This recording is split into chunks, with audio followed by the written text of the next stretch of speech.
Hello, everyone. Welcome back to not quite new, but not quite old Super Mario Brothers. Oh, are we going to get into that when does something become retro argument again? Well, I mean, hold on. I did have something I wanted to bring up before we get into our PS2 normal, and generation is our retro. normal nonsense. This is not a 100% run. I am doing a fairly standard run through this, so I will be skipping some levels. I won't be skipping any of the worlds, though. This game has a kind of dumb system where worlds 5 and 7 are locked, and you have to beat the bosses to worlds 2 and 5 with Mini Mario in order to unlock them. And I hate it because Mini Mario sucks. I've never liked him, and It's very bizarre. I don't know. I'm seeing Mini Mario in action here, and well, Mini Luigi, but like I kind of like the idea of shrinking yourself so that you can't kill enemies by bouncing on them, but you can use them as platforms, and your jumps are floatier, so you can get more airtime.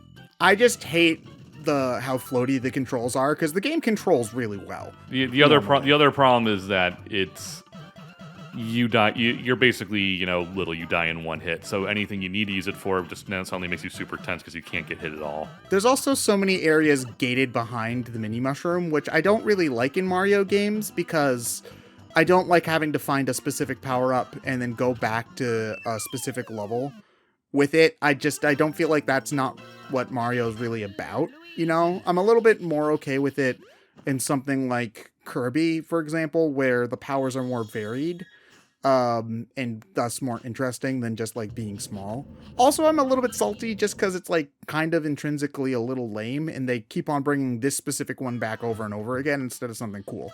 So, Well, I like the idea of it because it changes the dynamic between you and the controls in a way that is both limiting in one sense, but also freeing in another, which I think is a good general direction for a platformer power-up to follow. You see, I think the better you are at video games, the more you appreciate the mini mushroom. And I'm bad at video games, so I hate it. And I'd rather blaze through everything with the fire flower. Also, since we're listening to it right now, hot take: the new Mario theme is the worst overall theme for Mario. I like the athletic version of it, like this one. I think that the standard version's pretty boring. I really like this athletic version, though. I think has a lot of bounce to it, which I appreciate, and very Just general overworld theme, I would say 3D Land is probably. Well, 3D Land bothers me because 3D World's overworld theme is literally the same song as 3D Land's. They're in the same key, they have the same tempo, they use the same instrumentation, and several elements of the actual musical structure are the same. I'm pretty sure that the beginning notes, the beginning phrase of the music, begin and end on the same notes with both of them. So I don't like. Which you can argue that was the intention. Yeah, though. but it's a bad intention. Well, I think 3D World benefits from it though because they're learning from what didn't work in 3D Land. Yeah, but that you see, making direction. minor tweaks to something works when you're doing something with graphics or gameplay engines or technical stuff. Why Not wouldn't with that apply to music? If you're Why gonna have it not be so music? similar, just have it be the same song like New Super Mario Brothers did 3 times. I disagree. I think music has just as much of a priority as all those. Well, other no, tweaks. but here's the thing. If you're going to make minor tweaks to something, you don't make minor tweaks to music in the sense of the literal melody is the same melody, except you change 2 or 3 notes over and over again. I'd say if you're going to do something with music and minorly, you're going to change the instruments a little bit on the MIDI file so they sound better or worse. Or, it's not okay, here's the melody I did last time. I'm going to erase 5 notes in each phrase and change them. Okay, I'm done. All right, let's get lunch. I mean, if I'm commissioning for a piece and I don't like the way it sounds, and I ask for minor edits and it ends up sounding better for it. No, that's behind the scenes as you're developing it, not. Yeah, could honestly, you could tell me that the main theme to 3D Land and the main theme to 3D World were different takes on the same theme for the same game, and I would believe you. So I just think that they should have at least do a different key. Okay, if you want that Mario sound, so the same kind of instruments, that's fine. At least put the music in a different key. It's okay. It's like if you took literally the same picture someone drew and they just drew the same exact picture with colored pencils as opposed to oil paints. It's like, it's still the same thing. You know, I maybe I'm doing a bad job with my analogies here, but the fact that they're so similar bothers the hell out of me. I also just don't like 3D World all that much in general. I feel like it's the worst element of the new Super Mario games, alongside with just not anything really super interesting to call its own. I talked about this a little bit when we did New Mario U multiplayer, but it bothers me that each level in the later New Super Mario Brothers games and the 3D World, that each level has like a gimmick, but it's never explored in any depth after that. Like one of the most famous levels in 3D World, for example, is the one where the fuzzies come up off the ground and like are chasing you. And okay, yeah, that's neat, but they never do anything like it again. And then they're just like, okay, on to the next thing, on to the next thing. So I feel like nothing ever gets developed at all. Nothing ever is given time to breathe and to grow and to get new. It's hard to make a difficulty curve when you're not allowed to repeat a gameplay mechanic and make it harder. Yeah, and if you look at something like the original Mario World, there's not as many like unique gimmicks per world or like per game. You know, like not every level is as intrinsically unique, but the game overall has a more cohesive feel, which I enjoy. And also it just annoys me that they then take these quote-unquote unique gimmicks and then reuse them in every single game.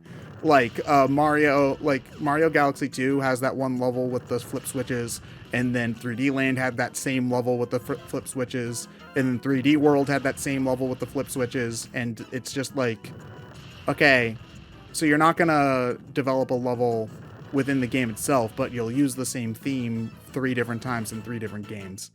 Okay, whatever, game. It's like it is kind of frustrating. People have played your games for a while. We can kind of know what to expect sometimes. It is kind of frustrating when that happens because, like, if you're using the same theme multiple times across multiple different games, but trying to keep it at the same difficulty level, what you're doing is repeating a gimmick without evolving the difficulty curve. You know, exactly. Yeah, and that's why I generally, when it comes to 2D games, like, again, I still have a soft spot for this game, partially because since it's a little bit more generic, they don't do that as much, so it's just more core hop and bop platforming, which I just find fun. But if I'm playing, like, 2D platformers, generally speaking, I'm usually playing something like Rayman Origins or Yooka-Laylee and the Impossible Lair is also great. I love that. You know, just something that has Shovel more Knight. spice to it. Shovel Knight, yeah, Shovel Knight's great. I mean, I haven't gone back and played it in a while. One thing about Shovel Knight is that it's pretty long and the end game gets pretty tough. So I tend to have trouble like keeping invested throughout the entire thing, just because by the time I get to near the end of the game, I kind of just want to be done a little bit. But being a little bit too long is not like the worst thing in the world. It's why I like Spectre Knight, because Spectre Knight to me is the perfect length. Yeah, it's just a tiny, it's like maybe 20 minutes shorter than the original Shovel Knight, which, so again, it's not like Shovel Knight is too long. It's just like a tiny, tiny, tiny little bit. I think that's also probably part of the problem with Plague Knight is that it feels longer, even though it's not that much longer, because you're a slower character. Did you just nobody talks about King's Knight. I was disappointed by King Knight's playthrough. So was I. I didn't like King's Knight that much. I felt like we still needed to do like 3 other playthroughs of that game for all the other modes. Yeah, I mean, did we not? We only did the. No, we only did the base game. Yeah, and that was a long time ago. That game came out like I'll do 2014 or something like that. So, well, I mean, Johnny can play Spectre Knight after you do Mega Man X7 and 8. Wait, why am I Wait, hold on a second. You do the X series, remember? Why is that content locked behind the fucking because X series? Spectre Knight is basically Mega Man X in a lot of regards. Yeah, there's a cheat code to make the wall games, running, the wall jumping work exactly like Mega Man X and Spectre Knight. I can't do Spectre Knight until we do Plague Knight, and I want to do Plague Knight because I love fucking Mona in that game. But you know what I mean, Lewis. But anyway, yeah, John, do Mega Man X7. It's a great game, right? Everybody God. loves Mega Man X7. No, man. X7. Oh, man. We're gonna tire out of that commentary so fucking fast. It's We're gonna okay. burn We out, can bring like, after Clement part 1. along, and then he'll keep us energetic. No, I'm sure. it's like we need you to carry this commentary. Okay, well, if we're not gonna have just Clement carry the commentary, we'll bring in Nathan too, and they both can carry the commentary. As a matter of fact, just get those two to do it, and then we can get all the credit and money. Making a lot of assumptions that they have the free time for this shit. Just want to say. Listen, I've got my ways. Actually, I don't. I would have no way to be able to blackmail them into doing that. But they don't have to know that. There's just some games that just don't give a fuck about. I mean, at the very least, they're not super long games. No, they feel like an I eternity. mean, they do, yes. Just Yeah. I thought X8 was good. X8's fine, yeah. but you got to play X7 first if we're like doing commentary. Listen, for I it. don't see why we have to. I don't think anybody would blame any of you guys if you just did X8 and skipped X7. Like, I don't think anybody can give you crap about that. You know they will, though. Yeah, but they don't have any reason to. Okay, maybe they have a reason to, but they don't have any grounds to. It's Look, just like, like, oh, how dare you not play Mega half- Man X7? And I'm just like, okay, you're blaming us Half for the that? reason that I haven't continued doing Devil May Cry commentaries for this channel is because every time on Twitter and social media, everyone's like, oh, you gotta do Devil May Cry 2 first. Well, no, we don't strictly have to, because that's the second to last game in the timeline, and even with regards to 5, it doesn't matter much. Yeah, but like, It's also like we don't really have an established set of rules for this channel. We just do whatever the hell we want. Yeah, we And did there are Final games Fantasy that- 6 first and then went straight to 9. Yeah, I was gonna say is like, I'm sorry, like there are just some games that just the idea of playing or recording is just physically and mentally exhausting. yes. Like I don't want to subject myself to this because 1, I know I'm not gonna have fun recording it, and 2, I don't think this is gonna make a very interesting commentary. But we definitely Yeah. need to do Pokemon Emerald for the channel, You know, right, John? whenever... Right, John? Wait. I'm What's talking going on? about Wait. I'm talking about a commentary that wouldn't make a game that wouldn't make a good commentary. Because Pokemon Emerald? Yeah, Pokemon Emerald, I just think is a game that all of us are like, on, yeah. which is not good for a game that will take at least 20 parts, if not 30. So, you know, there's that. Yeah. But like, okay, so for Devil May Cry 2 in particular, there's a trend that I've noticed in YouTube videos where whenever someone reviews it, they don't bother to play Lucina's story at all because by the time they finish Dante's, they're just so done with it. Well then, here, Lewis, that's a great idea. Just do Lucina's story. That way you're doing something somewhat different. And then... Well, it is the shorter one. Yeah, exactly. Half-ass your way through it like we always have. But like, I don't know. Every time I think about playing that game, like, it's like, and it's so weird too because I actually did almost 100% it back in the day. But like, I think that stupid fish boss in Must Die mode broke me. I think you mentioned this because he's always invisible. Yes, in Must Die mode, he never becomes visible, and he needs to be visible for you to lock on. And the boss is a swimming boss. It's not even like a regular Devil May Cry fight. It's a boss where you're swimming and you're supposed to shoot at it while you're swimming. But unlike Devil May Cry 1, which goes into first person when you swim, Devil May Cry 2 is in fixed camera when you swim. So you need to be able to lock on to hit anything. And Wait, so you're in in third person in fixed Locked camera camera. rooms, trying to Yeah. swim, which I assume means that there's a vertical aspect to the swimming too. yes, That sounds like the worst thing anyone's ever done ever. It is. It Okay. kind of makes me appreciate the first person swimming in DMC1, actually, and nobody likes the first person swimming in DMC1. But I'm at least assuming it they was, just took out swimming altogether in the later games. yes, Okay. thankfully. But like, yeah. So there's this giant fish in a giant like open space that you're swimming in, and the fish is supposed to like intermittently flicker between being visible and invisible, but on must die mode, which is normally just like really easy but not as easy mode because everything is just health spongy enough to feel like a normal difficulty in any other game. Like the fish just doesn't become visible at all, so you can't lock onto it. The only way to semi-reliably hit it is to switch over to Trish, who is a secret unlockable character that you get for beating the hard mode, by the way, because her underwater weapon is slightly like more reliable at hitting the boss than the normal underwater weapons. Because Can you she even gets shoot a gun underwater? Like a normal ass gun? Like you're just- not shooting guns.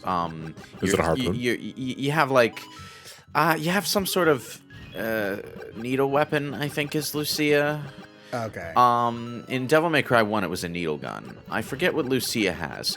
As Trish, though, you have like an underwater variant of the bouncy laser weapon from Devil May Cry 1, the Nightmare Gun, and it bounces off walls when it hits them, which is like the only way you're going to hit the boss in must die mode, because well, it's bouncing off the walls, so it might actually hit if you miss. Literally fight that battle with your eyes closed.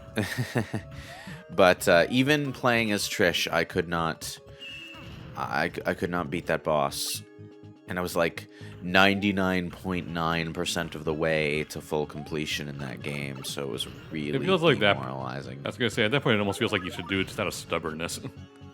I tried, god damn it. I was at it for hours, but Well, that's always the worst. I remember it was, I think, one of the Lego games. Me and my brother was playing it, and we were at like 99.98 or something like that. But there was one collectible in the final boss area that was just like finicky and glitchy, and we couldn't do it. And we just gave up after like 2 straight hours of trying to do it, which was really frustrating. I don't like stopping at something at like 99%, but I've also come to the conclusion that once I stop having fun playing a game, I'm going to stop playing it, because games are supposed to be fun and not homework. well, I mean, it's not like the first thing that bores me is going to put me off playing a game. I mean, I guess I should stress that I'm not going to give up like the moment I like die once or whatever. But I mean, if I've been playing a game for a while and I've come to the realization I just don't want to play this anymore, then I trust my instincts and move on to something else, because Yeah. I'd rather not. It's kind of like through something that I'm not. it's kind of having fun like with. when people try to defend Final Fantasy 13 and Yeah, the exactly. people they're talking to are like, well, why should I have to wait 40 hours for it to get good? You know? Yeah, It's exactly. that sort of thing. It's because that's 40 hours of my life. I don't know. I could something spend that else. playing the Trails series. Lord knows that series needs every hour you 40 can hours to squeeze. get good in 13. That's 40 hours like we spent in playing Dante Must Die mode and Devil May Cry 2. I mean, exactly. Not if you excuse me.